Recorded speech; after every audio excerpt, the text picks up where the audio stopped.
औरंगजेब ने तोड़ा काशी विश्वनाथ का कॉरिडोर। आज समग्र देश को संदेश देता है कि तोड़ने वालों से श्रद्धा की ताकत बहुत बड़ी होती है। और अभी अभी श्री सोमनाथ के मंदिर को तोड़े हुए 1000 साल हुए और भारत सरकार पूरा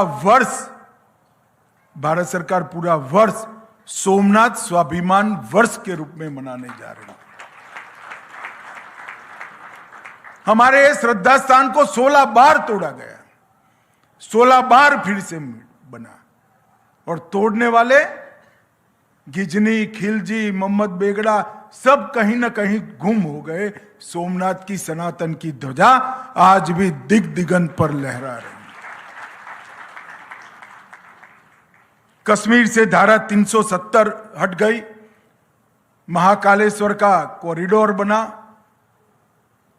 केदार धाम का पुनरुद्धार किया गया, बद्री धाम का स्केच पूरा बन चुका है। देश भर में लगभग 35 से ज्यादा तीर्थों को पुनः जागृति के लिए उनके महिमा मंडन का और वहां व्यवस्थाओं का विचार हो रहा है।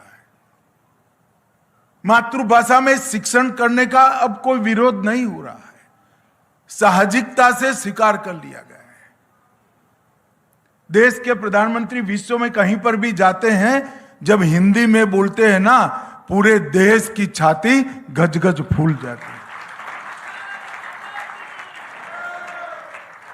और अंग्रेजों के समय से हमारे तीर्थ स्थानों से उठाकर दुनिया भर में ले गई हुई 642 से ज्यादा मूर्तियों को वापिस लाकर वही स्थान पर पुनः प्रस्थापित करने का भी काम है।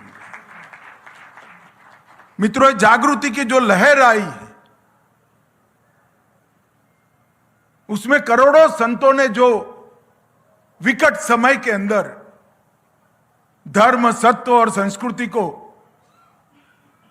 उसका संरक्षण भी किया, संवर्धन भी किया, और साथ साथ में गीता प्रेस और कल्याण जैसी पत्रिका और गीता प्रेस जैसी संस्थाओं ने सनातन की लौ को हमेशा चिरंजीव बनाया, बचाकर रखा।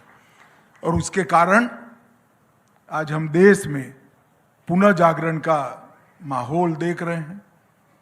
चाहे कुंभ हो, चाहे हमारा कोई भी त्योहार हो, युवाओं का जो अंदर योगदान है, युवाओं का जो पार्टिसिपेशन है, वो इतनी बड़ी मात्रा में है, जो बताता है कि देश का भविष्य उज्जवल है और अब हमें कोई वापिस उस जगह पे नहीं ले जा सकता। आज कल्याण का शताब्दी अंक है। यहाँ आने से पहले मैं ट्रस्टियों के साथ बैठा था, उन्होंने कहा कि गीता प्रेस के लिए बात करनी है।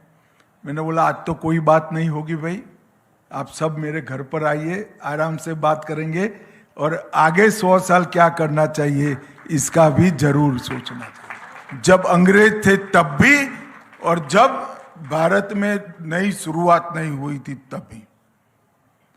कल्याण एक प्रकार से एक पत्रिका मात्र नहीं है, बल्कि भारतीयों के लिए आध्यात्मिक जगत का पथदर्शक है। भारत की संस्कृति को अमर करने के लिए काफी सारे प्रयास चल रहे हैं। इसमें सबसे मजबूत प्रयास का नाम है कल्याण पत्रिका। और समाज की सज्जन शक्ति को संगठित कर एक अद्भुत शक्ति निर्मित करने का काम भी कल्याण ने किया है। कभी भी समाज में सज्जनों की कमी नहीं होती है, कमी होती है सज्जनों के संगठित होने की। कल्याण ने इस 100 साल में 1926 से लेकर 2026 तक 100 साल में सनातन धर्म के अनुयायियों की सज्जन शक्ति को संगठित करने का काम कल्याण ने किया। और मैं मानता हूं मित्रों, जो भारत को नहीं जानते वो गीता प्रेस के काम का मूल्यांकन नहीं कर सकते। जो भारतीय संस्कृति को नहीं जानते वो कल्याण के योगदान की चर्चा भी नहीं कर सकते, मीमांसा भी नहीं कर सकते, मूल्यांकन भी नहीं कर सकते। मगर जो भारत को जानते हैं वो जरूर कर सकते हैं, और वो कहते हैं कि हमारी क्षमता नहीं है ये योगदान का मूल्यांकन करने की, ये अतुलनीय योगदान है। और एक प्रकार से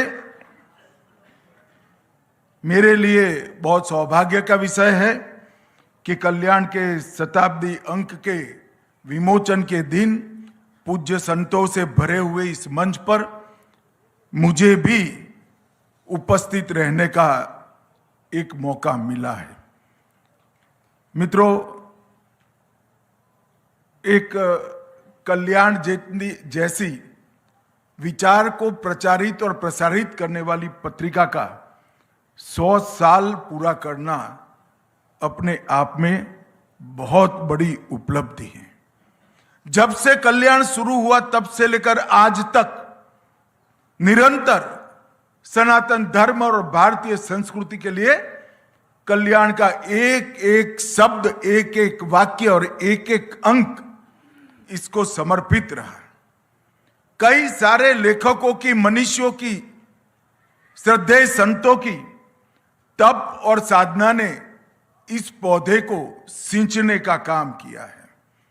इन्होंने जब गीता प्रेस के कैनवास पर नजर डालते हैं, श्रीमद् भागवत, भगवत गीता, शिव पुराण, विष्णु पुराण, महाभारत, रामचरितमानस, वाल्मीकि रामायण जैसे कई लोकप्रिय ग्रंथों को बार बार पुनः मुद्रित कर कर लोगों तक पहुंचाया, परंतु इसके अलावे आदि शंकर के उपनिषदों की मीमांसा को, टीका को भी लोगों तक पहुंचाकर बहुत बड़ा काम किया है गीता प्रेस।